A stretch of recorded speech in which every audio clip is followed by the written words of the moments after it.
Hello साथीहरू नमस्ते सबैजनालाई हार्दिक स्वागत छ नेपाल अनलाइन स्टडी युट्युब च्यानलमा। हामी सदाझै आज पनि म उपस्थिति भइसकेको छु। तपाईहरुलाई आज मैले मूल्य अभिवृद्धि कर ऐन 2052 र नियमावली 2053 को बारेमा जानकारी दिँदैछु। यो कुन त कहाँ पढ्नुपर्छ त रिटन पेपरमा भन्ने कुरा पहिला म तपाईलाई जानकारी गराउँछु। यहाँ हेर्नुस्, नायब सुब्बा रायासो समूहको लागि यो च्याप्टर 2.3.3 मा हेर्नु होला। मूल्य अभिवृद्धि कर ऐन 2052 नियमावली 2053 पढ्नुपर्ने भनेर चाहिँ तपाईहरुको सिलेबसले तोकेको छ भने, त्यसै गरेर नायब सुब्बा लेखा तथा लेखा परीक्षण समूहका लागि है लेखा र लेखा परीक्षण समूहमा चाहिँ फर्म भर्नु भएको छ भने 6.6 मा मूल्य अभिवृद्धि कर ऐन 2052 भनेर पढ्ने तोकेको छ। अनि त्यसै गरेर शाखा अधिकृतको तयारी गर्दै हुनुहुन्छ भने नेपालको कर प्रणाली भन्ने च्याप्टरमा चाहिँ यो विभिन्न मूल्य अभिवृद्धि कर, आयकर, अन्तःशुल्क ऐन सबै कुराहरू पढ्नुपर्छ र त्यहाँ पनि यो काम लाग्छ। मैले विशेष गरेर नायब सुब्बा राजस्व समूह र लेखा तथा लेखा परीक्षण समूहलाई हुने गरेर यो भिडियो तयार गरेको छु है। अब हामी अगाडि जाम साथीहरू। जस्तो आज हामीले के पढ्छौं त भन्ने कुरा विषयवस्तु हेरौं पहिला है त। सुरुमा आज पढ्ने विषयवस्तुहरु हो मूल्य अभिवृद्धि कर। मूल्य अभिवृद्धि करको परिचय पढ्छौं, यसको विकासकरण पढ्छौं, यसका विशेषताहरू पढ्छौं, अनि यसको उद्देश्य, महत्व, फाइदा, उपयोगिता सबै एउटै हुन्छ साथीहरू। मैले जहाँ पनि जुनसुकै च्याप्टर पढाउँदा पनि यो कुरा भनेको छु, यसको बारेमा पढ्छौं। अर्को दर्ता प्रक्रिया बारे, मूल्य अभिवृद्धि करको दर्ता कसरी गरिन्छ यो प्रक्रिया बारे, दर्ता खारिजी प्रक्रिया बारे पढ्छौं। कर विवरण पेश र दाखिला, कर विवरण कुन समयमा गरेर कहिले पैसा दाखिला गर्ने भन्ने कुरा पढ्छौं। अर्को करकटी सम्बन्धी व्यवस्था पढ्छौं है, अर्को करकटी सम्बन्धी व्यवस्था। त्यसै गरेर कर असुली प्रक्रिया, कसरी कर असुल्ने त प्रक्रियाहरु छन्, बकौता रहेको असुल्नु पर्यो नि, त्यो कसरी असुल्ने भनेर कर फिर्ता सम्बन्धी पढ्छौं। अर्को कर निर्धारणको कुरा, दण्ड सजायका कुरा, अनि कर छुट हुने वस्तु, शून्य दरमा कर लाग्ने वस्तुहरु, कर कुनलाई छुट दिएको छ त्यस्ता वस्तु र शून्य दरमा कर लाग्ने वस्तुहरुको बारेमा पढ्छौं। तपाईले यति पढ्नु हो भने तपाईहरु के ढुक्क हुनुहोस् भने तपाईलाई मूल्य अभिवृद्धि कर ऐन 2052 र मूल्य अभिवृद्धि कर नियमावली 2053 बाट सोध्ने विषयवस्तु भनेको यिनै कुरा हुन् साथीहरु। यहाँ भन्दा बाहिर जाँदैन। तपाईलाई यो च्याप्टरबाट सोध्यो भने यी भन्दा बाहिर जाँदैन, क्वेशन यहीबाट आउँछ, यही भित्रबाट आउँछ है। त्यही भएर तपाईलाई यो भिडियो अति महत्त्वपूर्ण छ। तपाईलाई त्यो पुरै ऐन पढेर बस्नु पर्दैन, तपाईले यति मात्रै पढ्नु हो भने पुरा पुग्छ। मैले निर्देशिका सहितको चाहिँ एउटा स्रोत बनाएर चाहिँ निर्देशिका सहितलाई स्रोत बनाएर यो भिडियो तयारी गरेको छु। अब हामी अगाडि जाउँ है त। उसो भए आज मैले सुरु गर्छु मूल्य अभिवृद्धि कर भनेको के हो। मूल्य अभिवृद्धि कर भनेको के हो भन्ने कुरा कसरी बुझ्नुहोस् भने नामै काफी छ यसको। हेर्नु त, मूल्य अभिवृद्धि, जब वस्तु वा सेवाको मूल्य वृद्धि हुन्छ तब यो कर लाग्छ क्या है। जब यो मूल्य वृद्धि हुँदै जति मूल्य वृद्धि हुँदै जान्छ यो कर सोही अनुसार लाग्दै जान्छ है। त्यसरी बुझ्नुस्। त्यही भएर मूल्य अभिवृद्धि कर भनेकै के हो भने वस्तु तथा सेवाको मूल्य वृद्धि सँगै लाग्ने कर नै मूल्य अभिवृद्धि कर हो है। उदाहरणको लागि कसैले 5000 पर्ने सामान, कुनै व्यापारले 5000 को सामान किनेर खरिद गर्छ। यो 5000 को सामान खरिद गर्दा उले अब यसलाई कतिमा बेच्छ, 6000 मा बेच्छ है। यसलाई 6000 मा बिक्री गर्छ भने अब हेर्नुस् त उलाई कति मूल्य अभिवृद्धि कर लाग्यो। मूल्य अभिवृद्धि कर त जहिले पनि उपभोक्ताले तिर्ने हो, तर अब उले कति बुझाउनु पर्यो मूल्य अभिवृद्धि कर भने यसको डिफरेन्ट कति, उले कति मूल्य बढायो। हेर्नु त, पहिला उले कारखाना अथवा कुनै उद्योगबाट 5000 मा सामान किनेर ल्यायो र उलाई के भयो त अब उले 6000 मा उपभोक्तालाई बिक्री गर्यो भने अब यसको डिफरेन्ट कति आयो, यसको डिफरेन्ट 1000 आयो। ओ यो 1000 को अब के गर्छ उले, यो 1000 को मूल्य अभिवृद्धि करको दर कति छ, एकल दर छ 13% छ हैन। हो यसरी चाहिँ यो 13% हिसाब गरेर अब यसको कति हुन्छ त 130 भयो साथीहरु। हो यही 130 रुपैयाँ भनेकै मूल्य अभिवृद्धि कर हो के है त। यो सरकारलाई बुझाउनु पर्यो। अब हो यो हुन त उपभोक्ताले तिर्छ, तर बुझाइदिने को हुन्छ भनेपछि यो जसले व्यापार गर्छ त्यसले त्यो अनुसारको दाखिला गर्नुपर्छ। अब मैले यो उदाहरण किन दिएको हो भने तपाईलाई बुझ्नका लागि दिएको हो। उदाहरणबाट तपाईले के बुझ्नुभयो भने जब वस्तुको मूल्य वृद्धि हुँदै जान्छ त्यसमा लाग्ने कर नै मूल्य अभिवृद्धि कर हो। वस्तु वा सेवाको मूल्य वृद्धि हुँदै जाँदा लाग्ने करलाई मूल्य अभिवृद्धि कर भनिन्छ। यस्तो कर मूल्य अभिवृद्धि करको दर एकल रहेको छ। 13% मूल्य अभिवृद्धि कर लगाइन्छ जुनसुकै वस्तु वा सेवामा पनि।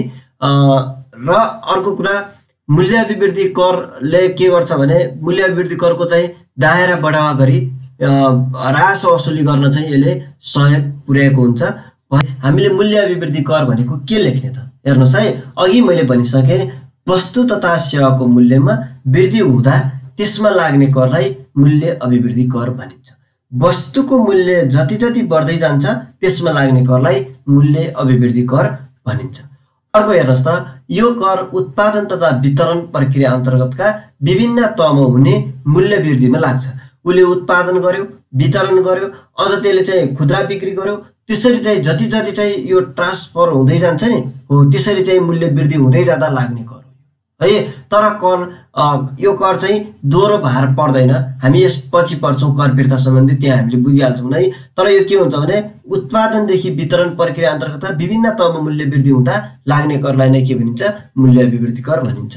अर्को, कुनै वस्तु वा व्यापारले खरिद गरेका वस्तु वा सेवाको खरिद मूल्य तथा निजले बिक्री गरेका वस्तु वा सेवाको बिक्री मूल्य बीचको भिन्नता हो है। कुनै वस्तु वा व्यक्ति वा व्यापारले के गर्छ? खरिद गरेको मूल्य है त, खरिद मूल्य तथा निजले बिक्री गरेको मूल्य बीचको डिफरेन्ट भनेकै के हो त? बिक्री मूल्य हो। त्यो बीचको भिन्नतामा लाग्ने कर नै मूल्य अभिवृद्धि कर हो क्या है त। उसले खरिद गरेको मूल्य र बिक्री गरेको मूल्य, बिक्री गरेबाट खरिद गरेको मूल्य घटाउनुहोस्, त्यो बीचको भिन्नता भनेकै उसको बिक्री मूल्य हो। त्यही बिक्री मूल्यमा लाग्ने अथवा उसले जति चाहिँ आफूले चाहिँ बढी नाफा लिएर लिन्छ नि त्यसमा लाग्ने करलाई मूल्य अभिवृद्धि कर भनिन्छ। अर्को छ भ्याट अथवा यसलाई अङ्ग्रेजीमा भ्याट भन्छ। भ्याट लाग्ने वस्तु तथा सेवाको आपूर्ति आयात निर्यात हुने मूल्य अभिवृद्धिमा लाग्ने कर हो यो। तसर्थ भ्याट सङ्कलन गर्नु कानुन बमोजिम भ्याट लाग्ने वस्तु सेवा कारोबार गर्न दर्ता भएका सङ्कलन कार्यलाई अधिकार तथा कर्तव्य तोकेको हुन्छ है। अर्को छ आधारभूत आवश्यकता वस्तु सेवामा मूल्य अभिवृद्धि कर लाग्दैन है, नलाग्ने कानुनी व्यवस्था रहेको छ। हामी यसपछि पढ्छौँ कुन कुन वस्तुहरूमा चाहिँ कर लाग्दैन भन्ने कुरा पनि हामीले पढ्नेछौँ। यहाँ यसको दर के हुन्छ? एकल रहेको हुन्छ जुन 13% लाग्छ है। यो अघि नै मैले भनिसकेको थिएँ। त्यही भएर मूल्य अभिवृद्धि कर भने के बुझ्नुहोस् भने वस्तु तथा सेवाको मूल्यमा वृद्धि हुँदा लाग्ने करलाई मूल्य अभिवृद्धि कर भनिन्छ। अथवा कुनै व्यापारी वा व्यक्तिले खरिद गरेको मूल्य र बिक्री गरेको मूल्यको डिफरेन्टमा लगाइने करलाई नै अथवा फरकमा लगाइने करलाई नै मूल्य अभिवृद्धि कर भनिन्छ। यो मूल्य वृद्धि हुँदै जाँदा लाग्ने कर हो। यसले के गर्छ त? मूल्य वृद्धि हुनलाई रोक्छ है। मूल्य वृद्धि हुनका लागि रोक्न एउटा यो आधारको रूपमा रहेको छ है। त्यसरी बुझौँ। अलिकति अगाडि जाउँ। अर्को छ मूल्य अभिवृद्धि कर वस्तु वा सेवाको उपभोगमा लाग्ने अप्रत्यक्ष कर हो। मूल्य अभिवृद्धि कर भनेको के हो त? प्रत्यक्ष र अप्रत्यक्ष कर पर्नु भएको छ नि, त्यो मध्येको यो अप्रत्यक्ष करभित्र पर्दछ। अब मूल्य अभिवृद्धि करको विकास गरौँ। अलिकति यो विकास गरौँ हेरौँ है त, कहाँदेखि कसरी आयो भने मूल्य अभिवृद्धि कर हुन त प्रतिपादन जर्मनीमा भएको थियो है। सुरुमा जर्मनीमा भएको थियो, तर पहिलोपटक विश्वमा यसको व्यावहारिक प्रयोग चाहिँ फ्रान्सले गरेको हो।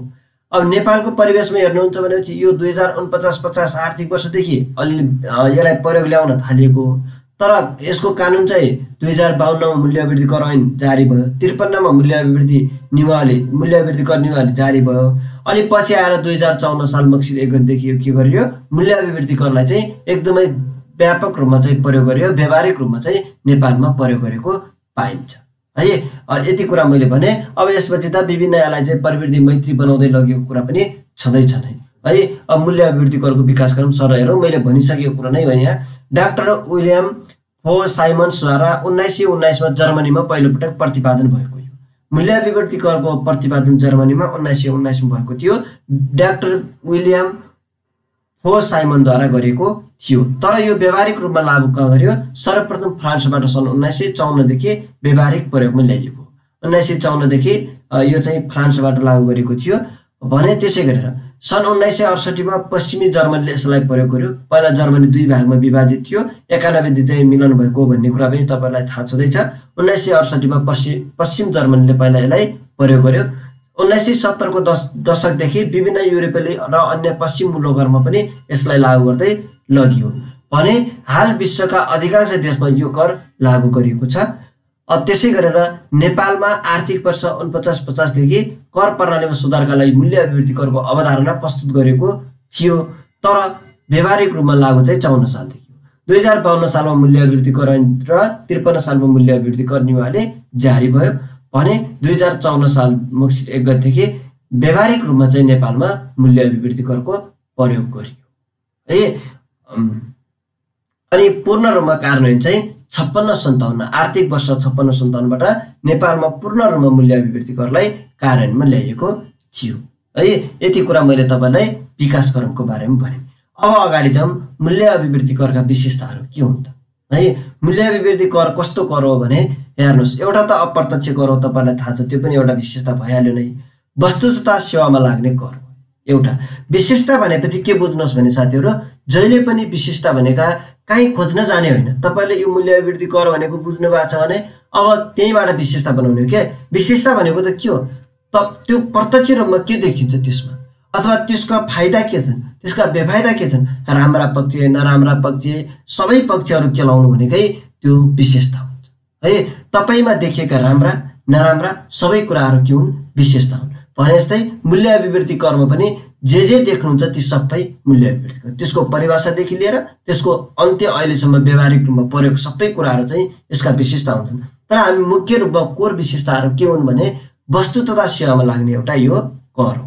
पहिलो कुरा बुझ्नु पर्यो, वस्तु र सेवामा लगाइने कर हो। अर्को फराकिलो दायरा, यसको मूल्य अभिवृद्धि करको दायरा अघि नै मैले भनिसकेको छु। करको दायरा फराकिलो बनाउनका लागि पनि यो मूल्य अभिवृद्धि करको व्यावहारिक रूपमा प्रयोग गरेको हो। त्यही भएर अर्को विशेषता हो फराकिलो दायरा। त्यसै गरेर कर चुहावट रोक्ने कर हो। एकदमै कर चुहावटलाई चाहिँ अन्य कर भन्दा, जस्तो आयकर तपाईँ अन्तशुल्क अन्य करहरू चाहिँ लुकाउन सक्छ, तर मूल्य अभिवृद्धि कर चाहिँ लुकाउन सक्दैन। किनभने त्यो उपभोक्तामा एउटा कुरो भार पर्छ। अर्को कुरा के हुन्छ भने तपाईँको यो चाहिँ यसरी बढ्दै जाँदा, मूल्य वृद्धि हुँदै जाँदा उसले जति नाफा खाँदै जान्छ नि त्यति कर लाग्दै जान्छ र यसको चाहिँ विवरण हाल्ने प्रक्रिया पनि त्यस्तै भएर कर चुहावट रोक्ने एउटा आधारको रूपमा रहेको छ। र अर्को करकट्टी र कर फिर्ताको व्यवस्था छ है। मूल्य अभिवृद्धि करमा के हुन्छ भने प्रायः करकट्टी गरेर कर फिर्ताको व्यवस्था हुन्छ। दोहोरो करको भार नपरोस् भनेर कर फिर्ताको व्यवस्था गरिएको हुन्छ। त्यसै गरेर लेखामा आधारित कर हो। एकदमै लेखन हुनुपर्छ। तपाईले भ्याटमा कुनै पनि कारोबारलाई भ्याटमा दर्ता गर्नु हो भने त्यसले के गर्नुपर्छ, लेखनका लागि चाहिँ आफ्नो खाताहरू तयारी गरेको हुनुपर्छ है। त्यसरी लेखामा आधारित कर प्रणाली हो यो, त्यसलाई पनि बुझौँ, यो पनि एउटा विशेषता हो यसको। त्यसै गरेर अप्रत्यक्ष कर हो, अघि नै मैले भनिसकेको थिएँ।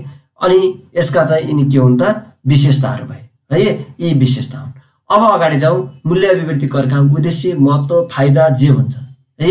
मूल्य अभिवृद्धि करका फाइदाहरू के हुन्, महत्त्व के हो अथवा उद्देश्य के हो भने उद्देश्य भन्यो भने जहिले पनि नुनु बनाउनु होला, महत्त्व निर्णय बनाउनु होला र यसरी चाहिँ मिलाएर लेख्नु होला। तर जसका पनि पढ्दाखेरि साथीहरू तपाईँले के गर्नुहोस् भने उद्देश्य महत्त्व फाइदालाई एकै ठाउँमा राखेर पढ्नुहोस् है। मैले पनि त्यसरी पढ्ने गर्थेँ र तपाईँलाई यहाँ पनि मैले त्यसै गरेर सिकाएको छु।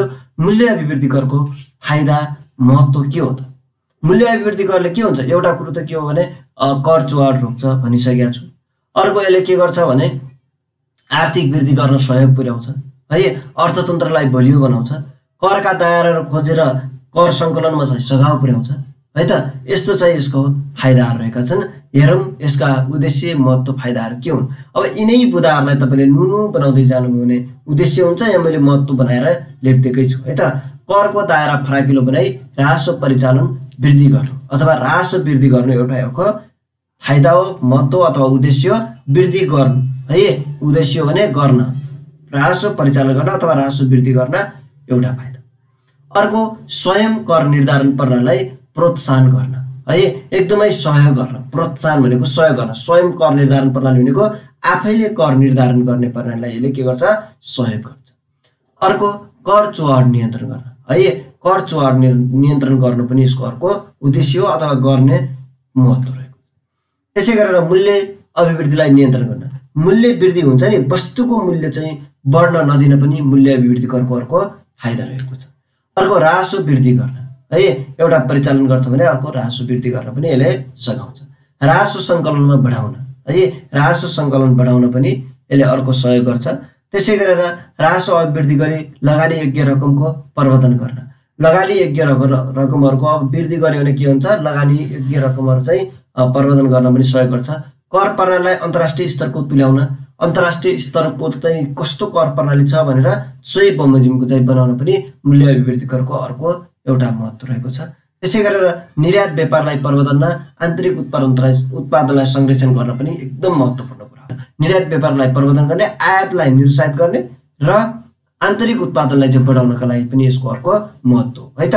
किनभने आयात गर्दाखेरि वस्तुको मूल्य वृद्धि हुँदै जान्छ, त्यसले गर्दा के हुन्छ, आन्तरिक उत्पादनको वस्तुको मूल्य कम हुन्छ है त।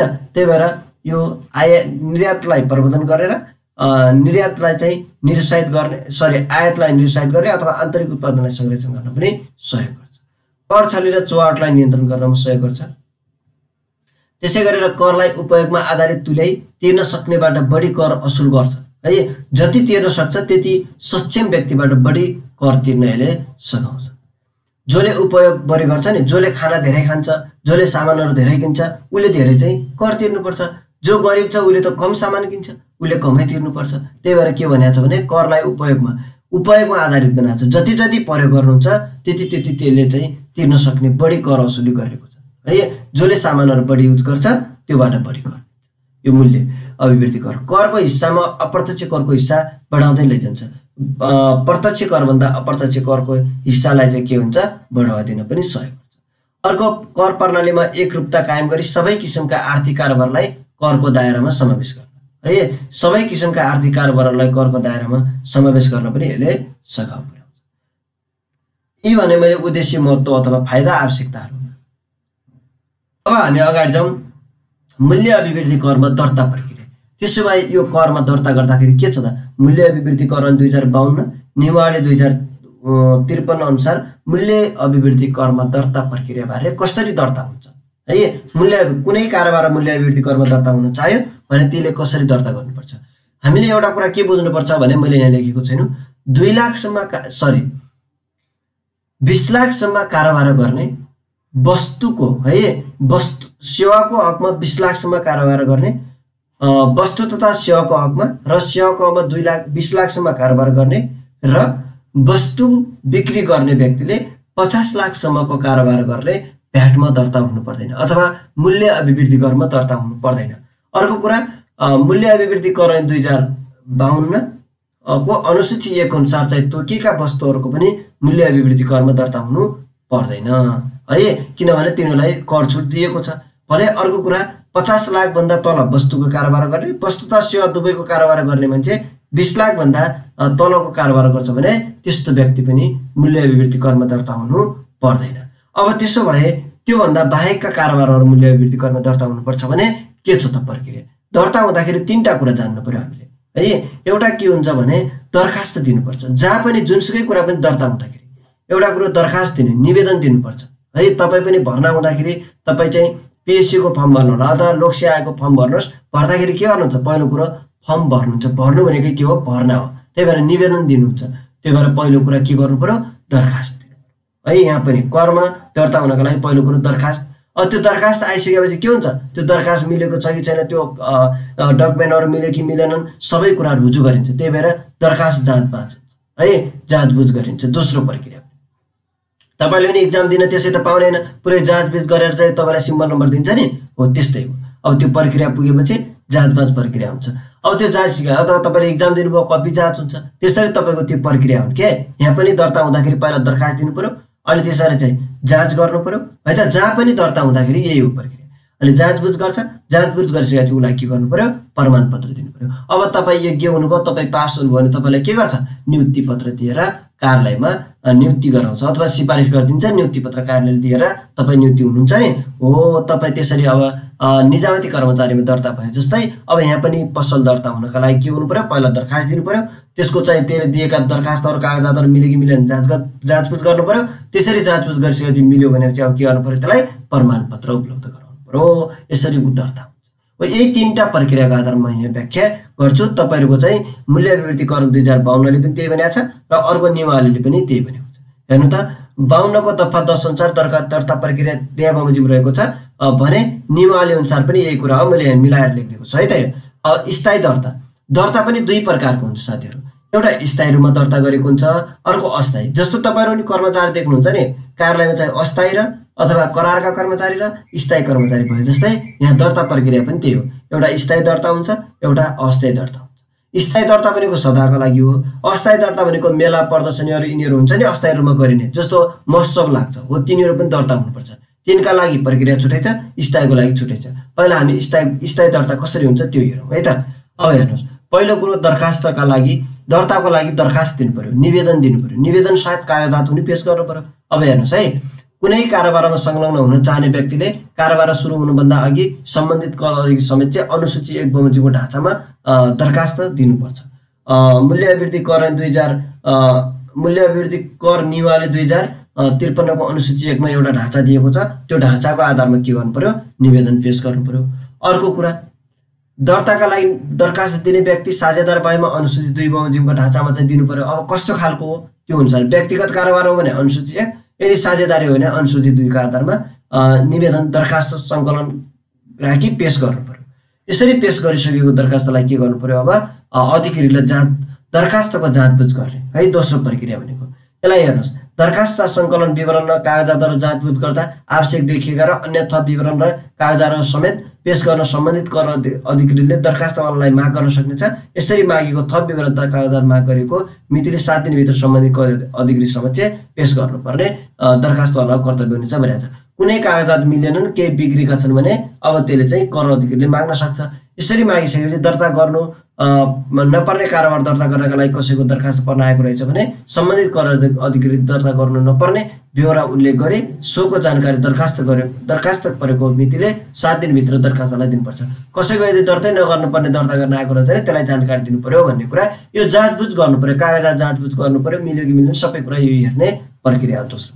अनि तेस्रो कुरा छ दर्ताको प्रमाणपत्र। अब यसरी हेरिसकेपछि जाँचबुझ भइसकेको थियो, ऊ दिन योग्य छ भने चाहिँ अब के गर्नु पर्यो? उसलाई प्रमाणपत्र उपलब्ध गराउनु पर्यो, दर्ताको प्रमाणपत्र दिनुपर्ने। दर्ताको लागि परेको दरखास्त उप सम्बन्धित कर अधिकारीले जाँचबुझ गरी दर्ता गर्न उपयुक्त हुने देखिएमा दरखास्त परेको मितिले 30 दिनभित्र दरखास्तवालाले गरेको वा गर्न चाहेका कारोबारलाई दर्ता गरी दरखास्तवालालाई दर्ता नम्बर सहितको प्रमाणपत्र दिनुपर्छ। यति गरेपछि मूल्य अभिवृद्धि करमा दर्ता भयो, प्रमाणपत्र पायो, उसले अब कारोबार गर्छ है त। यसरी दर्ता हुँदो रहेछ। त्यसो भए अस्थायी दर्ता कसरी हुन्छ त? अस्थायी दर्ता सम्बन्धी विशेष विषय हेर्नुहोस्। अस्थायी दर्ता भनेको कस्तो भने अस्थायी रूपमा आयोजना गर्ने, कुनै मेला होला, कुनै प्रदर्शनीहरू होलान्, यस्ता हुन्छ नि, जस्तो महोत्सव होलान्, यिनीहरूको चाहिँ अस्थायी रूपमा दर्ता गर्नु हुन्छ। किनभने यिनीहरू 1 हप्ता 1 महिनाका लागि महोत्सव लाग्छन्। यी महोत्सवहरूको त दर्ता गर्नु पर्यो नि त, यिनीहरूले पनि त्यसरी चलाउन पाउँदैन, कर त तिर्नु पर्यो। त्यस्तोको लागि के छ त व्यवस्था? अस्थायी रूपमा हुनेको लागि तपाईँलाई अगाडिको एकदम महत्त्वपूर्ण हो। दर्ता प्रक्रियाबारे लेख्नुहोस् भन्यो भने तपाईँले अगाडिकै लेख्ने हो है त। अलिकति लामो 10 नम्बरमा सोध्यो भने यसलाई पनि थप्नुहोस्, अथवा अस्थायी दर्ता सम्बन्धी पनि व्यवस्था यस्तो रहेको छ भनेर एकदम सठिकमा लेख्नुहोस्। तर लेख्ने पर्ने कुरा नै स्थायी दर्ताको बारेमा एकदम जान्नु होला है। अब अस्थायी दर्ता सम्बन्धी विस्तार के छ त व्यवस्था? अस्थायी रूपमा आयोजना गर्ने मेला प्रदर्शनी तथा यस्तै प्रकृतिका कार्यक्रम गर्ने मूल्य अभिवृद्धि करमा दर्ता नभएकोले कारोबार दर्ता गर्ने सम्बन्धित आयोजकको सिफारिस सहित सम्बन्धित आन्तरिक राजस्व कार्यालय वा करदाता सेवा कार्यालयमा निवेदन दिनुपर्ने छ। पहिलो कुरा यहाँ पनि के गर्नु पर्यो? निवेदन दिनु पर्यो कर कार्यालय वा आन्तरिक राजस्व कार्यालयमा। निवेदन दिँदा त्यस्तो कार्यक्रमबाट प्राप्त हुने आयको पूर्वानुमान गरी सो आयको 2% हुने रकमको कार्यालयमा धरोहर राख्नुपर्छ। हेर्नुहोस् है, यसरी आयोजना गर्ने चाहिँ दर्ता हुन चाहनेले अनुमान गर्ने यतिसम्म चाहिँ हाम्रो नाफा हुनसक्छ भनेर त्यसको 2% चाहिँ के गर्नु पर्यो? कार्यालयमा धरोहरी राख्नुपर्छ है। यो दोस्रो कुरा। तेस्रो कुरा, कुनै निवेदन प्राप्त भएमा आन्तरिक राजस्व कार्यालय करदाता कार्यालयका कर अधिकारीले त्यस्तो कारोबार मूल्य अभिवृद्धि करमा दर्ता गरी निवेदकलाई दर्ता नम्बर सहित प्रमाणपत्र दिनुपर्छ। ल कारोबार गर भनेर प्रमाणपत्र दिने है त, प्रमाणपत्र दिने कुरा हो। अर्को यहाँ के भनेको छ भने हेर्नुहोस् है, दर्ता भएको प्रदर्शनी मेला त यस्तै प्रकृतिका कार्यक्रम समाप्त भएको 7 दिनभित्र कारोबार दर्ता गर्नेले सम्बन्धित आन्तरिक राजस्व कार्यालय वा करदाता सेवा कार्यालयमा मूल्य अभिवृद्धि कर विवरण र मूल्य अभिवृद्धि कर दाखिला गरी अस्थायी दर्ता खारिजका लागि स्थायी लेखा नम्बरको सक्कल प्रमाणपत्र, अस्थायी दर्ता भएको अवस्थाको कर चुक्ता प्रमाणपत्र र आयोजकको सिफारिस निवेदन दिनुपर्छ। भनेको अब उसले त बन्द गर्नु पर्यो, काम सक्यो, प्रदर्शन सक्यो भने उसले कति लाग्ने हो त्यो पुरै तिरेर अनि त्यसलाई चाहिँ बन्द गर्नु पर्यो।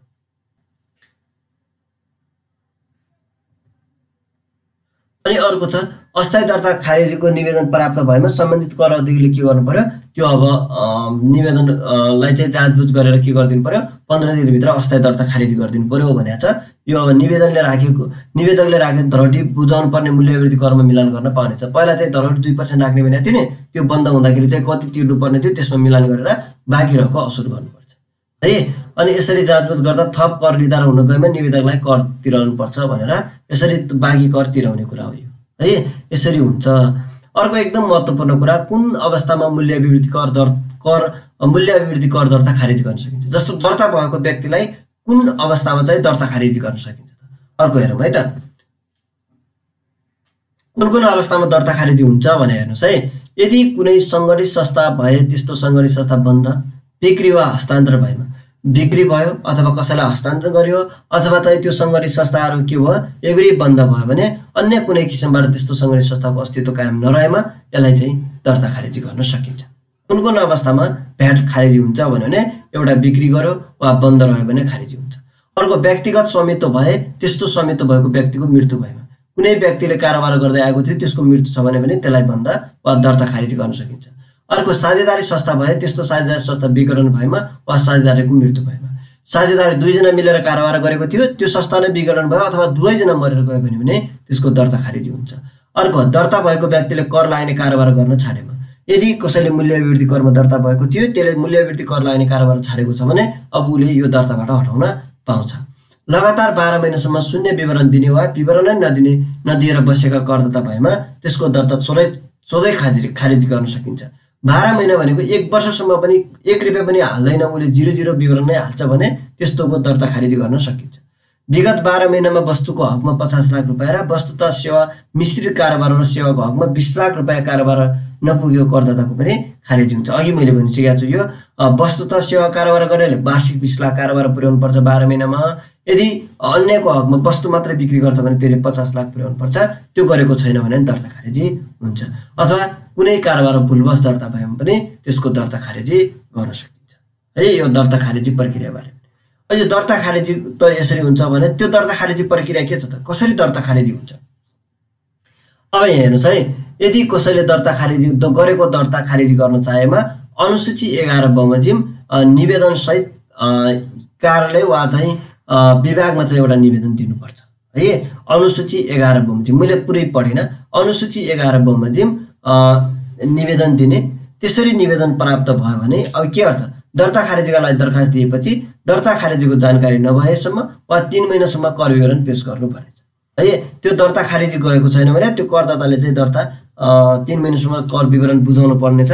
दर्ता खारेजीको दरखास्त परेको मितिले 3 महिनाभित्र दर्ता खारेजी भएको वा नहुने भए सोको जानकारी सम्बन्धित कर अधिकारीले दिनुपर्ने छ भनेको छ। यसरी मूल्य अभिवृद्धि करमा दर्ता भएको वा तर यो उपनियम प्रारम्भ भएपछि मूल्य अभिवृद्धि कर लाग्ने सीमाभन्दा घटी कारोबार भएको करदाताको खारेजी तथा त्यस्ता करदाता कर मिलान गर्न बाँकी रकमको व्यवस्थापन महानिर्देशक तोके बमोजिम हुनेछ भनेको छ यो कुराहरू है त। अर्को हेर्नुहोस्, कर विवरण पेश तथा दाखिला गर्नु पर्यो। अर्को एकदम महत्त्वपूर्ण कुरा हो, कर विवरण पेश कति बेला र यसको दाखिला है। विवरण र दाखिला कति बेला गर्ने त, अब हेर्नुहोस्, दर्ता भएको व्यक्तिले विक्रम सम्मत अनुसारको 1 महिनाको कर अवधिको कर विवरण सो अवधि समाप्त भएको मितिले 25 दिनभित्र सम्बन्धित कर अधिकारी समक्ष पेश गर्नुपर्छ। कर विवरण कस्तो अवस्थामा पेश गरिन्छ, कति बेला पेश गरिन्छ भने तपाईँले महिनाभरिमा कारोबार गर्नुभयो, मानिलिउँ अहिले यो जेठ महिना हो। अब यो जेठ महिना तपाईँले आज दर्ता गरे पनि जहिले दर्ता गरे पनि यही महिनामा गर्नुभयो।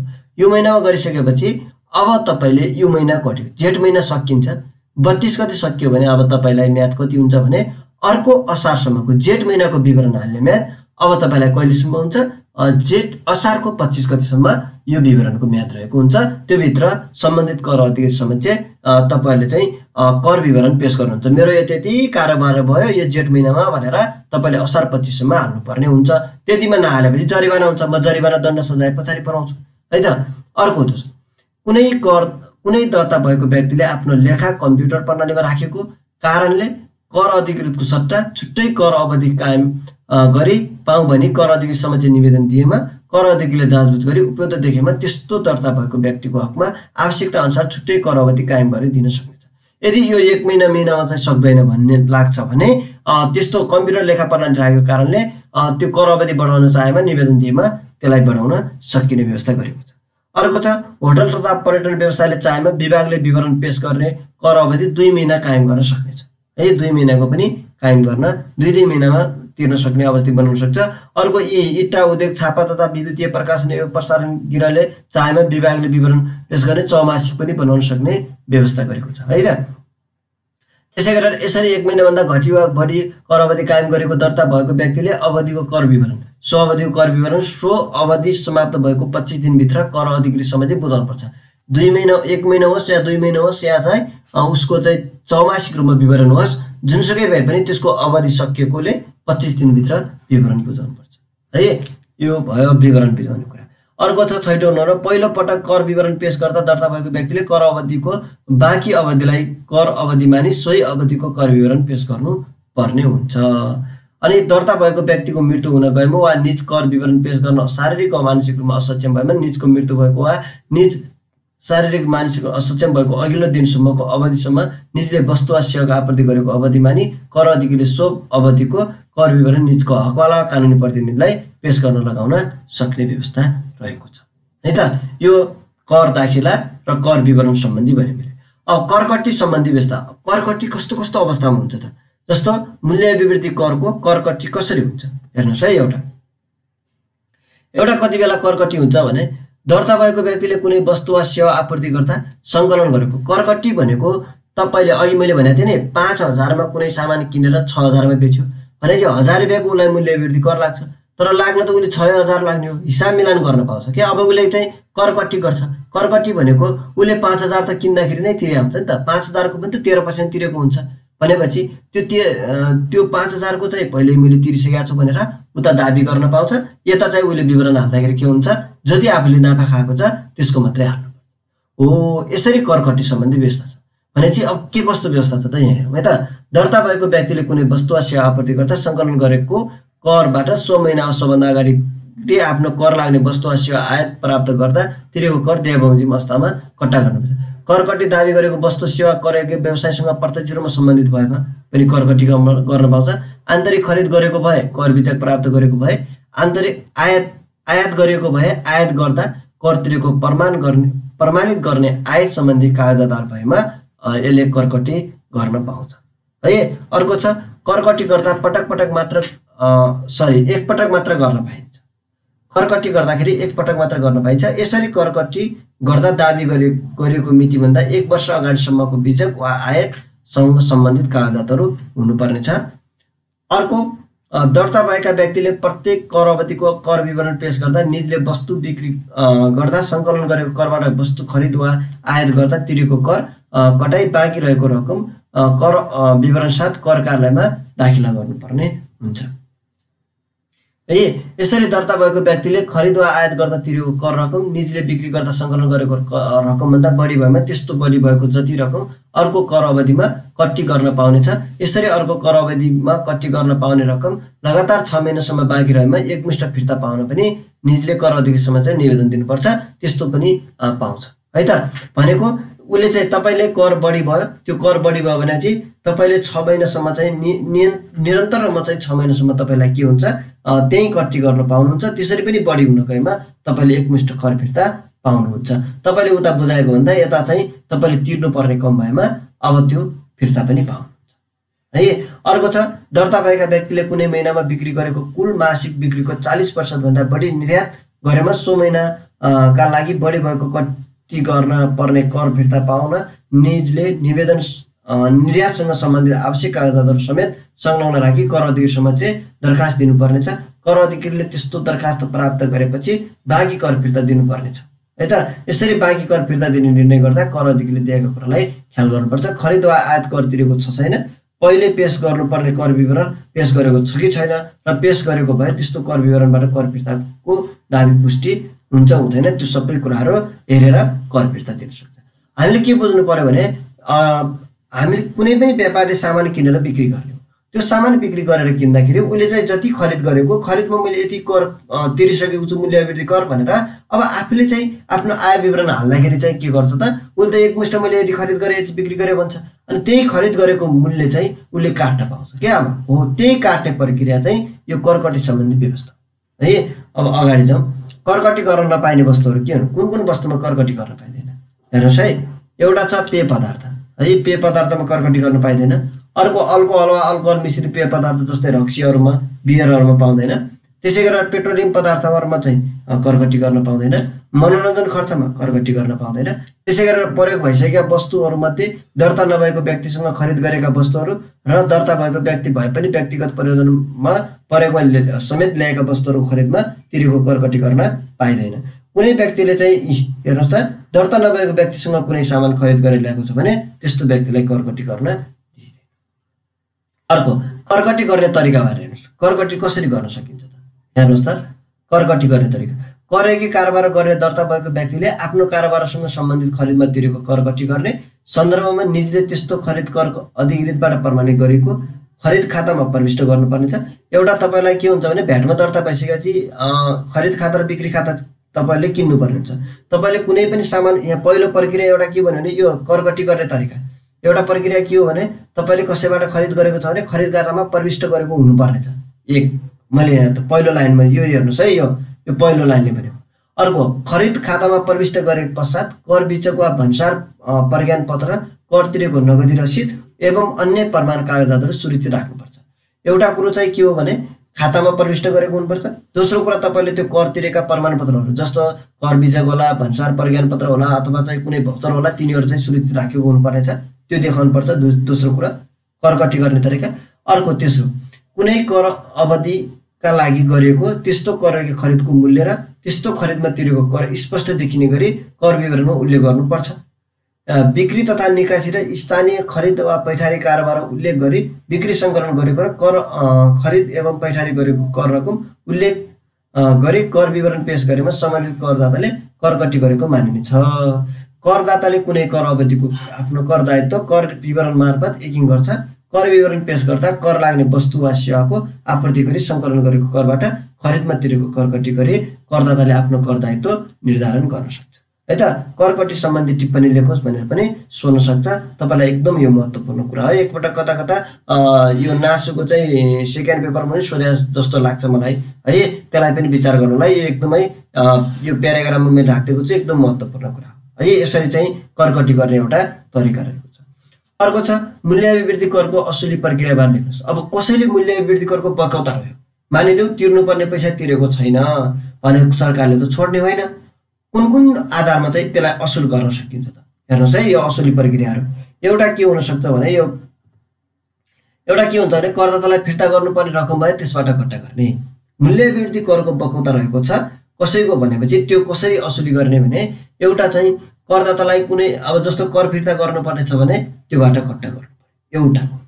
यदि उसको पैसा फिर्ता गर्नु छैन भने करदाताको चल तथा अचल सम्पत्ति कब्जा गरेर त्यसको चल अचल सम्पत्ति कब्जा गरेर पनि हामीले त्यसको असुली गर्न सकिन्छ है।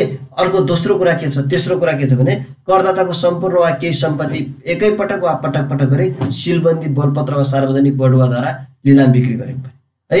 यसरी को हो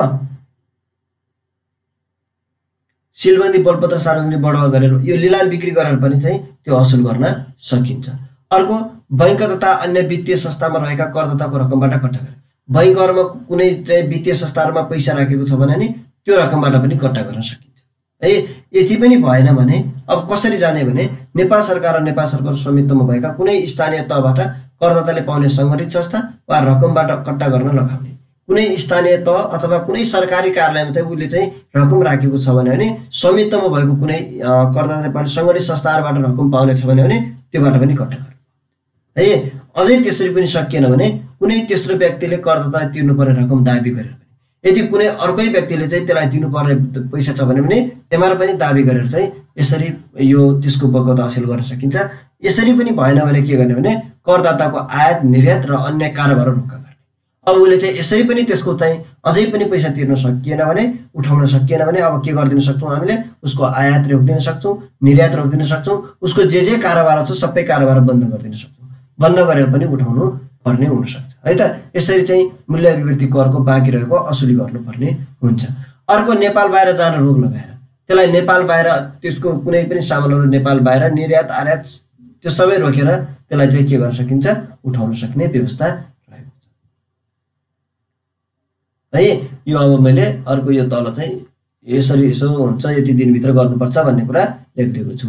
अगाडि जाउँ है त। अब यसरी चाहिँ मूल्य अभिवृद्धि करमा कसैको कर पक्यौता रहेको रहेछ भने कर असुली प्रक्रियाबारे लेखौँ भने यिनै कुरा हुन्। एउटा के हुन्छ भने त्यसलाई कट्टा गर्नुपर्ने रकममा कट्टा गरेर, चलचल सम्पत्ति कब्जा गरेर, अथवा उसको चाहिँ कुनै लिलाम बिक्री गरेर हुनसक्छ, वा बैंकमा भएको चाहिँ रकमबाट असुली पनि गर्न सकिन्छ, वा कुनै सरकारी संस्थाबाट चाहिँ लिनुपर्ने रकम रहेछ भने त्योबाट पनि तिर्न सकिन्छ, अथवा त्यसरी पनि भएन भने कुनै व्यक्तिबाट चाहिँ त्यसले लिनुपर्ने पैसा रहेछ भने त्यो पनि असुल गर्न सकिन्छ।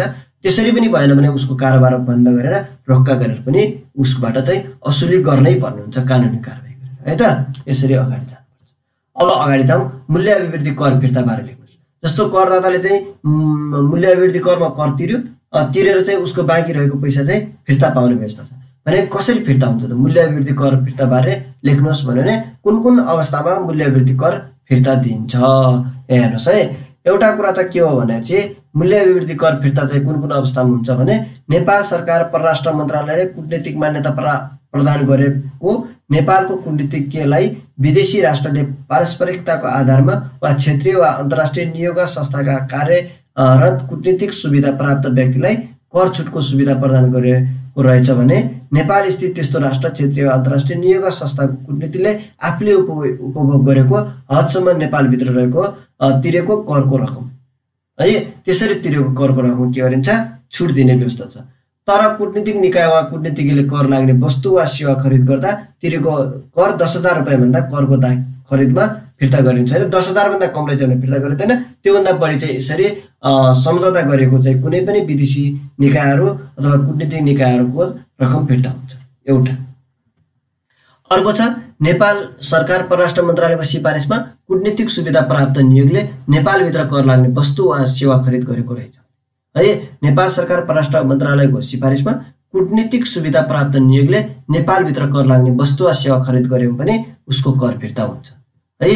अर्को छ, नेपाल सरकार अर्थ मन्त्रालयले कर छुटको सुविधा प्रदान गरेका अन्तर्राष्ट्रिय संस्था वा त्यस्तो संस्थाले तिरेको रकम।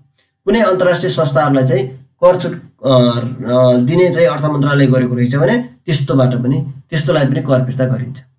त्यसै गरेर अर्को छ, नेपाल सरकार अर्थ मन्त्रालयबाट कर छुटको सहमति प्राप्त दुई वा बहुपक्षीय सम्झौता बमोजिम नेपालभित्र आयोजना सञ्चालन गर्ने सिलसिलामा तिरेको करको रकम है, यस्तोले पनि कर फिर्ता पाउँछ।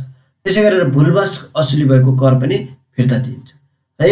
अर्को छ, कुनै उपभोक्ताले वस्तु तथा सेवा खरिद गर्दा त्यस्तो खरिदको मूल्य प्रचलित कानुन बमोजिम विद्युतीय माध्यमबाट भुक्तानी गरेमा निजलाई नगद प्रोत्साहन स्वरूप भुक्तानी गरेको करको 10% रकम विभागले तोकेको प्रक्रिया बमोजिम निजको बैंक खातामा पनि फिर्ता गरिन्छ है।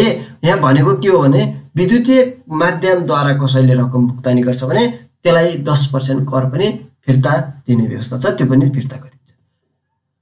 अर्को, कुनै विदेशी पर्यटनले नेपाल भ्रमण गरे हवाई मार्गबाट फर्किने विदेशी पर्यटनले 25,000 रुपैयाँभन्दा बढीको कर लाग्ने वस्तु खरिद गरी आफूसँग लगेमा त्यस्तो वस्तुमा तिरेको कर फिर्ता पनि दिने व्यवस्था रहेको छ है। यो मूल्य अभिवृद्धि कर फिर्ता यसरी पनि दिन्छ। अर्को, कुनै वस्तु पुनः निर्यात भएमा सम्बन्धित व्यक्तिले भन्सारमा दाखिला गरेको मूल्य अभिवृद्धि कर बापतको धरौटी रकममध्ये सो वस्तु पुनः निर्यात भएको प्रमाणको आधार हुने रकम सम्बन्धित भन्सार कार्यालयबाट निजलाई फिर्ता दिइनेछ, त्यस्तो रकम पनि फिर्ता हुन्छ। अर्को, कुनै वस्तु पुनः निर्यात भई परिवर्तित मुद्रामा अग्रिम रूपमा भुक्तानी प्राप्त भएमा सम्बन्धित व्यक्तिले खरिदमा तिरेको वस्तु मूल्य अभिवृद्धि कर बापतको रकम निजलाई फिर्ता दिन्छ, यस्तो रकम पनि फिर्ता दिने व्यवस्था रहेको छ। यो कर फिर्ता सम्बन्धी मैले जानकारी गराएँ। अब हामी जाउँ कर निर्धारण सम्बन्धी। कर निर्धारण कसरी हुन्छ त? कर निर्धारण भनेको यसको कर यति लाग्छ, यसको कर यति लाग्छ भनेर कसरी निर्धारण गरिन्छ हेर्नुहोस् है, त्यो प्रक्रियाबारे। यो हामी मूल्य अभिवृद्धि कर पढ्दैछौँ, त्यही भएर मूल्य अभिवृद्धि कर दुई तरिका निर्धारण छ। एउटा स्वयं निर्धारण गर्न सक्छ, करदाता आफैले निर्धारण गर्छ पहिलो कुरा। दोस्रो कुरा चाहिँ कर अधिकारीले त्यसपछि निर्धारण गर्छ। हेर्नुहोस् है, पहिलो प्राथमिकता चाहिँ कर स्वयं कर निर्धारण प्रणालीमा रहेको मूल्य अभिवृद्धि कर भएकोले स्वयं करदाताले निर्धारण गर्छ एउटा। दोस्रो चाहिँ करदाताले गर्छ है। यहाँ मैले भनेको छु कर निर्धारण बारे हेर्नुहोस् त। मूल्य वृद्धि कर स्वयं निर्धारण कर निर्धारण प्रणालीमा आधारित रहेको छ। प्रत्येक कर अवधिको कर निर्धारण गर्ने पहिलो कर्तव्य सम्बन्धित करदाताको, त्यो जसले व्यापार गर्छ त्यसैले निर्धारण गर्नुपर्छ पहिलो काम। मूल्य वृद्धि करमा दर्ता भएको व्यक्तिले प्रत्येक कर अवधिको लागि आफैले आफ्नो करको गणना वा निर्धारण गरी कर विवरण पेश गर्नुपर्छ। कुनै व्यक्तिले भुलवश वा जान नजान आफ्नो वास्तविक कर दायित्व घट्ने गरी कर विवरण पेश गरेमा सम्बन्धित कर अधिकारीले सो व्यक्तिको कर दायित्वमा संशोधन गर्न सक्ने व्यवस्था ऐनले गरेको छ। कुनै करदाताले आफूलाई तोकिएको कर अवधि समाप्त भएको मितिले 25 दिनभित्र कर विवरण पेश गरी आफ्नो कर दायित्वका बारेमा सम्बन्धित कर अधिकारीलाई जानकारी नगराएमा कर अधिकारीले त्यस्तो व्यक्तिको कर दायित्व निर्धारण गर्न सक्ने व्यवस्था पनि रहेको छ। पहिलो काम यसले के भन्यो भने कर निर्धारण आफैले गर्ने भन्यो। करदाता आफैले निर्धारण गर्छ। त्यसरी कर निर्धारण गरेर उले छलपटक गरेको रहेछ भने कर अधिकारीले फेरि पछि निर्धारण गर्छ कानुन बमोजिम, है त। त्यसैगरी मूल्यवृद्धि करमा दर्ता भई कारोबार गर्नुपर्ने कर्तव्य भएका व्यक्तिले दर्ता नभई कर लाग्ने कारोबार गरेको अवस्थामा कर अधिकारीले छानबिन गरी सोको पुष्टि भएमा दर्ता नभएका त्यस्ता व्यक्तिको पनि कर निर्धारण गरी कर असुली गर्न सक्ने कानुनी व्यवस्था रहेको छ। यस परिषदमा कर अधिकारीले कर निर्धारण गर्न सक्ने विभिन्न अवस्था र कर निर्धारण सम्बन्धी हेर्नुहोस् है। अब हामी अगाडि जाउँ। कर निर्धारणका दुईटा तरिका हुन्छन् भनेको छु मैले, एउटा स्वयं एउटा कर अधिकारीले, है त। स्वयं कर निर्धारण प्रणाली भनेको यो कर जसले व्यापार गर्छ त्यसले आफै निर्धारण गर्ने हो। मूल्य वृद्धि कर मेरो यो त्यति कारोबार भयो त्यसको 13% यति कर भनेर दाखिला गर्नुपर्छ। यदि उसले चाहिँ कुनै झुट्टा विवरण केही गर्यो भने चाहिँ के हुन्छ, दोस्रो प्रक्रिया कर अधिकारीले गर्ने कर निर्धारण। यसरी दुई तरिकाले कर निर्धारण हुन्छ। त्यसो भए स्वयं कर निर्धारण भने के हेर्नुहोस् है। स्वयं कर निर्धारण दर्ता भएका करदाताले प्रत्येक कर अवधिको कर निर्धारण गरी कर विवरण पेश गर्नुपर्छ। स्वयं कर निर्धारण भनेको करदाताले आफ्नो विवरण आफै राखी मेरो यो त्यति कारोबार भयो मासिक रूपमा भनेर त्यो कर बुझाउने हो। 13% चाहिँ उसले बुझाइदिनु पर्छ, यो कुरा है। स्वयं कर निर्धारण भनेको आफ्नो कर आफै निर्धारण गर्ने। ऐनको दफा 18 बमोजिम प्रत्येक करदाता आफ्नो कर अवधि समाप्त भएको मितिले 25 दिनभित्र कर विवरण पेश गर्नुपर्ने व्यवस्था रहेको छ। करदाताले प्रत्येक कर अवधिको कारोबार तथा करको गणना गरी पेश गर्ने यस्तो कर विवरणलाई करदाताबाट गरिएको स्वयं कर निर्धारण भनिन्छ। उसले आफै निर्धारण गरे आफै दाखिला गर्ने प्रणालीलाई स्वयं कर निर्धारण भनिन्छ। दर्तावाला व्यक्तिले कर विवरण मार्फत प्रत्येक कर अवधिमा आफूले गरेको कर आपूर्तिमा ऐनको दफा 7 को उपतथा 1 बमोजिम कर लाग्ने मूल्यमा 13% दरले कर सङ्कलन गरी सो रकमबाट ऐनको दफा 17 बमोजिम व्यावसायिक सँग सम्बन्धित गरेको वस्तु वा सेवा खरिद गर्दा वा प्राप्त गरेको तिरेको कर कटी गरी बाँकी हुने रकम दाखिला गर्नुपर्ने हुन्छ। यो आफैले हिसाब गर्ने प्रणाली हो स्वयं कर निर्धारण भनेको, है त। आफ्नो हिसाब आफै गर्ने यो हाम्रो कानुनले दिएको छ। उनीहरूले सकेसम्म आफ्नो हिसाब आफै गर्छन्, करदाताहरूले अथवा व्यवसायहरूले, व्यापारीहरूले। तर यसरी चाहिँ स्वयं कर निर्धारण एउटा भयो। अर्को चाहिँ के भने कर अधिकारीले निर्धारण गर्न सक्छ। कस्तो अवस्थामा गर्छ भने मूल्य वृद्धि करमा दर्ता भएको करदाताले प्रत्येक कर अवधिको कर विवरण मार्फत आफ्नो कर दायित्व आफै निर्धारण गर्छ। करदाताले आफ्नो सही तथ्य र वास्तविक कारोबारमा आधारित भई यथार्थ कर दायित्व निर्धारण गर्नुपर्छ। तर कुनै करदाताले आफ्नो कर दायित्व कम देखाउने गरी दुरुत्साहपूर्ण कर विवरण पेश गर्ने गर्दछ भने कतिपय करदाताले कर विवरण नै पेश गर्दैन र करदाताले झुट्टा, अधुरो र त्रुटिपूर्ण कर विवरण पेश गरेमा वा तोकिएको समयभित्र कर विवरण पेश नगरेमा वा करको रकम कम देखाएमा वा ठिक नदेखिएमा वा दर्ता नभई कारोबार गरेमा जस्ता आधार र कारण विद्यमान भएमा कर अधिकारीले कर निर्धारण गर्न सक्छ। कसैले झुट्टा विवरण दिन सक्छ, त्रुटिपूर्ण विवरण दिन सक्छ, तोकिएको समय कर नबुझाउन सक्छ अथवा चाहिँ दर्ता नभई कारोबार गर्न सक्छ। यस्तो अवस्थामा के गर्न सक्छ त, कर अधिकारीले चाहिँ कर निर्धारण गरिदिन सक्छ उसको, है त। दफा 20 ले दिएका अवस्थामा चाहिँ कर अधिकारीले कर निर्धारण गर्ने व्यवस्था गरेको छ।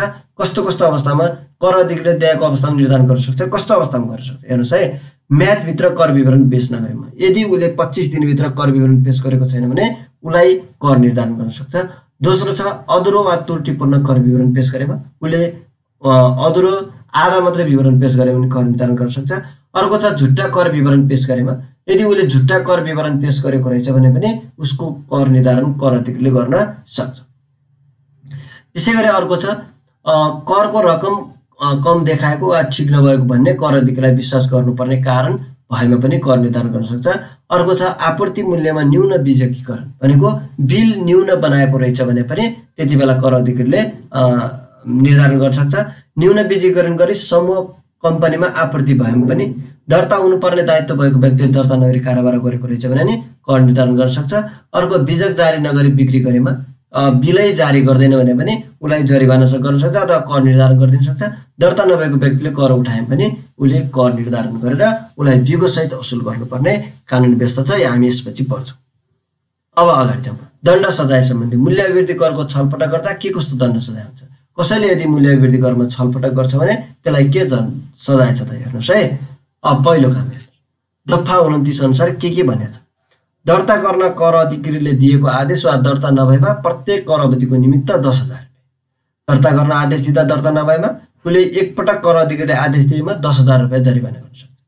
अर्को छ ऐन वा यस ऐन अन्तर्गत बनेका नियम बमोजिम करपाटी नराखेको। करपाटी भनेको त्यो जस्तो व्यवसायहरूले चाहिँ आफ्नो प्यान नम्बर चाहिँ कुनै कलरमा चाहिँ 3टा कलर छ, कलरमा चाहिँ ट्याग गरेर यो चाहिँ कस्तो कलरमा हुनुपर्छ भने हरियो कलरमा चाहिँ बनाएर चाहिँ राख्नुपर्छ।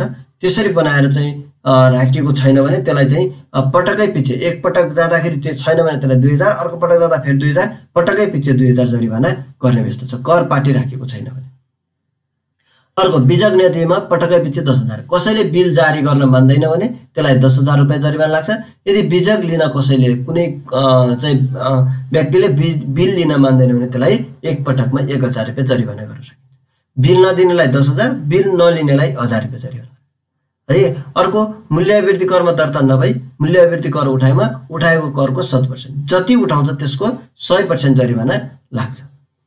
अर्को छ कारोबारको लेखा अध्यावधिक नराखेमा 10,000 रुपियाँ। यदि कसैले कारोबार भनेको त्यो रजिस्टर गरेर चाहिँ गरेको छैन भनेपछि त्यसलाई 10,000 रुपियाँ जरिवाना लाग्छ।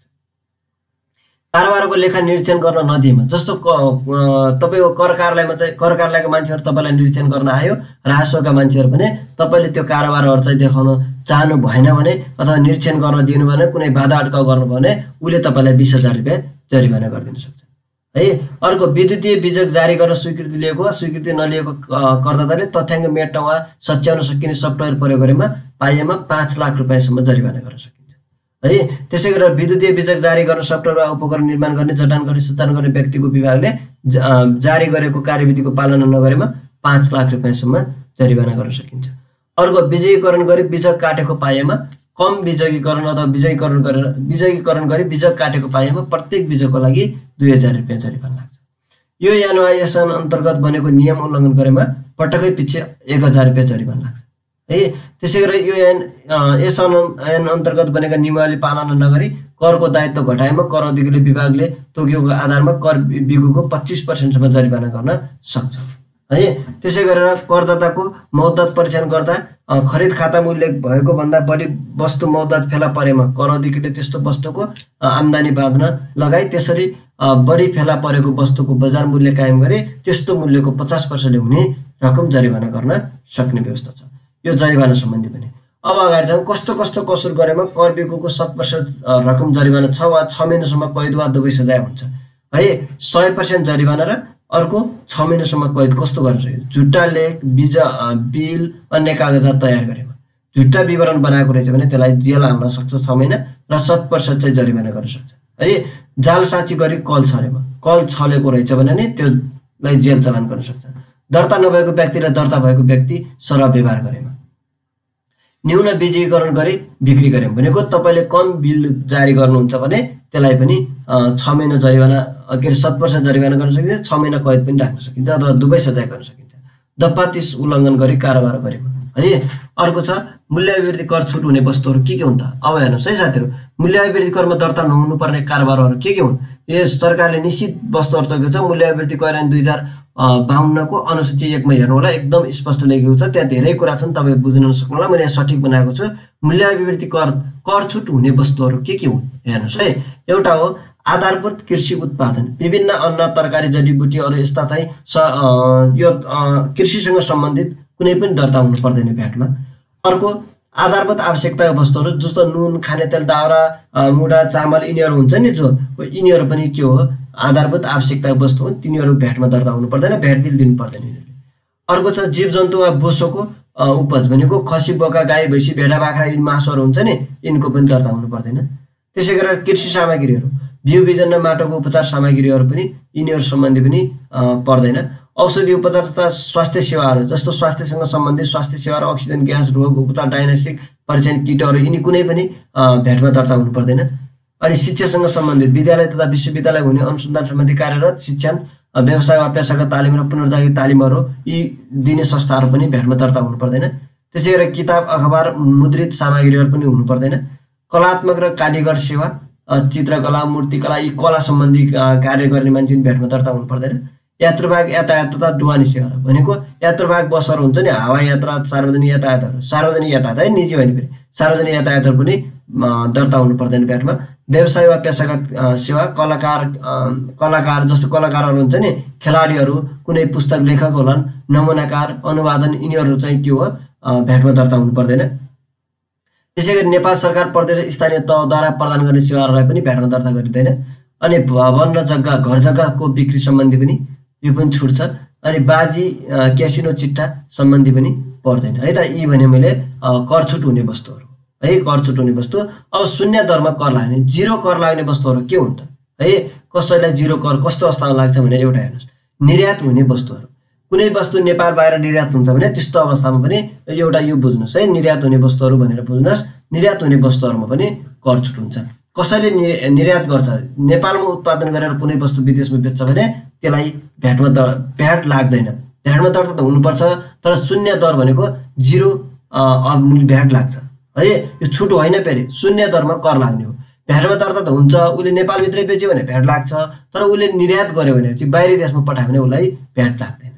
अर्को दोस्रो कुरा, नेपाल बाहिरको व्यक्तिमा आपूर्ति हुने सेवाहरू, जस्तो नेपालभित्र बसोबास भएको व्यक्तिले नेपालमा कुनै व्यवसाय कारोबार व्यवसाय प्रतिनिधि वा कानुनी रूपमा मान्य प्रतिनिधि नभएको नेपाल बाहिरका व्यक्तिलाई आपूर्ति गरेको सेवा।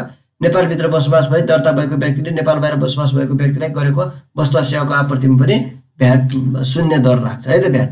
अर्को, नेपाल सरकार परराष्ट्र मन्त्रालय सिफारिसमा कूटनीतिक सुविधा प्राप्त व्यक्ति वा नियोगले तथा महसुल सुविधा प्राप्त कूटनीतिक नियममा कार्यरत व्यक्तिले पैठारी गर्ने वस्तु तथा सेवामा पनि भ्याट जिरो लाग्छ। अर्को छ, साबिकको कुनै सन्धि वा सम्झौतामा पैठारी गर्दा बिक्री कर छुट प्रदान गरेको भए सम्बन्धित आयोजनाको सिफारिसमा ती सन्धि सम्झौता बहाल रहेमा दर्ता भएका करदातासँग सम्बन्धित स्थानीय खरिद गरेमा त्यस्तो आपत्तिमा शून्य दरमा भ्याट लाग्छ। प्रचलित कानुन बमोजिम स्थापना भएको विशेष आर्थिक क्षेत्रमा सञ्चालन भएको उद्योगलाई बिक्री गरिने कच्चा पदार्थमा पनि भ्याट लाग्दैन है। विशेष आर्थिक क्षेत्रभित्र चाहिँ सञ्चालन गर्ने उद्योगहरूमा बिक्री गर्ने कच्चा पदार्थमा पनि भ्याट जिरो लाग्छ। अनि अर्को छ वैकल्पिक ऊर्जा प्रवर्धन केन्द्र है। यो वैकल्पिक ऊर्जा, सौर्य ऊर्जाहरू यिनीहरू छ नि, यिनीहरूमा पनि चाहिँ भ्याट लाग्दैन। मैले धेरै कुरा परेन। वैकल्पिक ऊर्जा प्रबन्धन केन्द्र, सौर्य ऊर्जा यी चाहिँ विभिन्न उपकरणहरू छन् नि, ब्याट्रीहरू, यस्तामा चाहिँ शून्य दरमा भ्याट लाग्छ है, शून्य दरमा भ्याट लाग्छ। त्यसै गरेर जलविद्युत आयोजनाका लागि आवश्यक पर्ने मेसिनरी औजारहरू, तिनका पाठ पूर्जा र यन्त्र उपकरणहरू पनि भ्याट लाग्दैन है। मैले धेरै कुरा पढेँ, तपाईँहरूले यसरी मिलाएर लेख्नु ल। जलविद्युत आयोजनाका लागि आवश्यक पर्ने मेसिनरी औजार र तिनका पाठ पूर्जामा पनि शून्य दरमा भ्याट लाग्छ।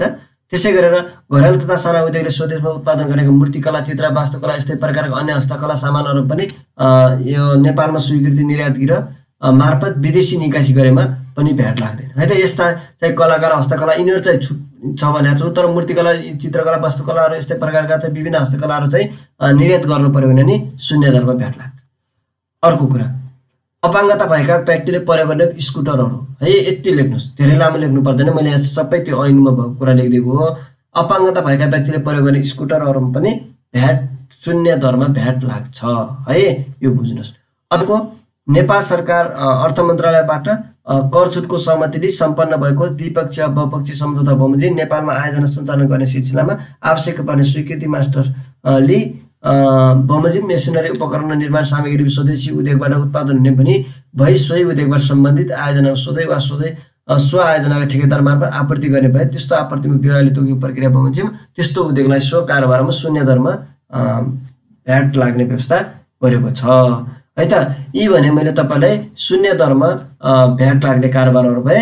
यो 10 नम्बरको चाहिँ अहिले यस वर्ष थपिएको बुझा है। मैले यो चाहिँ आज तपाईँलाई मूल्य अभिवृद्धिकरण 2052 र नियमावलीको 2053 को एकदमै महत्त्वपूर्ण कुरा, इक्जाममा सोध्ने कुराहरू पढाए साथीहरू। तपाईँले एकदम यो चाहिँ नोट बनाएर राख्नु हो भने तपाईँलाई इक्जाममा सोध्ने भनेको योभन्दा बाहिर जाँदैन, एकदमै महत्त्वपूर्ण कुरा है। मैले यति भन्दै अब तपाईँलाई चाहिँ आज सबैलाई धन्यवाद दिँदै है त सबैले अहिलेसम्म हेरिदिनु भयो सबैलाई धन्यवाद दिँदै तपाईँले हाम्रो नेपाल अनलाइन स्टडी युट्युब च्यानललाई सब्सक्राइब गर्नुभएको छैन भने सब्सक्राइब गर्नुहोस्। हामी प्रत्येक दिन चाहिँ नयाँ नयाँ भिडियोहरू लिएर आउँछौँ, तपाईँलाई सजिलै प्राप्त हुनेछ। Thank you for watching. अहिलेसम्म हेर्नुभएकोमा हाम्रो युट्युब च्यानललाई सब्सक्राइब गर्नुहोस्।